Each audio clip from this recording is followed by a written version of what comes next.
everyone, welcome to my channel. So don't forget to like, share and subscribe my video, and please press the bell icon. Okay, so today's topic is the role of the Indian Constitution.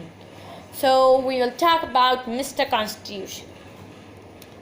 अब हमारी जो rules बने होते हैं वो किसके लिए बने होते हैं कि हम उन्हें फॉलो करें. अगर आप स्कूल में हैं तो आप स्कूल के रूल्स फॉलो करेंगे, अगर आप रोड पे हैं तो आप ट्रैफिक रूल्स फॉलो करेंगे. ऐसी कंट्री में होता है. अगर आप कंट्री में हैं तो आप सेट ऑफ रूल्स बने होते हैं जो आप फॉलो करेंगे, उन्हें बोलते हैं कॉन्स्टिट्यूशन. जो वर्ड होता है कॉन्स्टिट्यूशन, उसका मतलब वो होता है इम्पोर्टेंट लॉ. ये लॉ रिटन हो सकते हैं, अनरिटन हो सकते हैं. ये जो कॉन्स्टिट्यूशन है इसमें कुछ फंडामेंटल प्रिंसिपल्स होते हैं इसके, जिसकी वजह से नेशन और स्टेट गवर्न हो पाता है. अब हमारी जो कंट्री है वो डेमोक्रेटिक कंट्री है. इसमें we are free to vote anyone.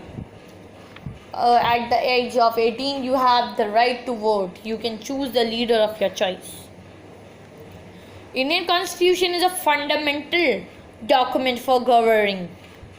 अब जितनी भी कंट्री मुझे पता है वर्ल्ड में, वो सारी इंडिपेंडेंट हैं टुडे, और उनकी डेमोक्रेसी है या कुछ अदर फॉर्म है उनके गवर्नमेंट की, तो और नहीं तो उनका खुद का कॉन्स्टिट्यूशन है. आज हमारा स्ट्रगल था कॉन्स्टिट्यूशन का, फ्रीडम का, जब वो ख़त्म हुआ तो हमारे जो इंडिया के कुछ लीडर्स थे उनने सोचा कि हमको न्यू इंडिपेंडेंट इंडिया बनानी चाहिए. तो इन्हें बनाई कॉन्स्टिट्यूएंट असेंबली, जिसने इंडियन कॉन्स्टिट्यूशन फ्रेम्ड किया था. डॉक्टर राजेंद्र प्रसाद वो प्रेसिडेंट है उसके कॉन्स्टिट्यूशन असेंबली के, और डॉक्टर BR अम्बेडकर अपॉइंट किए गए थे चेयरमैन ऑफ ड्राफ्टिंग कमेटी. अब हम पढ़ेंगे drafting of the Indian constitution. तो जो द कॉन्स्टिट्यूशन था उसको लगे 2 years 11 months 17 days to be frame. ये जो क्वेश्चन है ये काफ़ी आता रहता है टेस्ट एग्ज़ाम्स में, तो इसको आप नोट कर लीजिए. 2 years 11 months 17 days. अब इंडिया पास्ट हो गया था, मतलब कॉन्स्टिट्यूशन उसको पास्ट हो गया था 26 नवंबर 1949 को, पर उसको इफ़ेक्ट में आने में थोड़ा टाइम लगा. इफ़ेक्ट में 26 जनवरी 1950 को आया. जो इंडियन कॉन्स्टिट्यूशन है वह क्या है? एक लिविंग डॉक्यूमेंट है. अब इसमें क्या होता है, जो नीड्स होती हैं सोसाइटी की उसी के हिसाब से ये बना होता है. अगर कुछ नीड्स चेंज हो रही हैं तो हम कॉन्स्टिट्यूशन को चेंज भी कर सकते हैं. ये हो सकता है अमेंडमेंट के वजह से. अमेंडमेंट मतलब सुधार, जो हम कॉन्स्टिट्यूशन में प्रोड्यूस कर सकते हैं. और मतलब कुछ चीज़ें नहीं थी कॉन्स्टिट्यूशन में, वो बाद में अमेंडमेंट के द्वारा ऐड हो सकती हैं. तो इंडिया एक रिपब्लिक है, रिपब्लिक कंट्री है, जिसका मतलब जो हमारा हेड है वो प्रेसिडेंट है.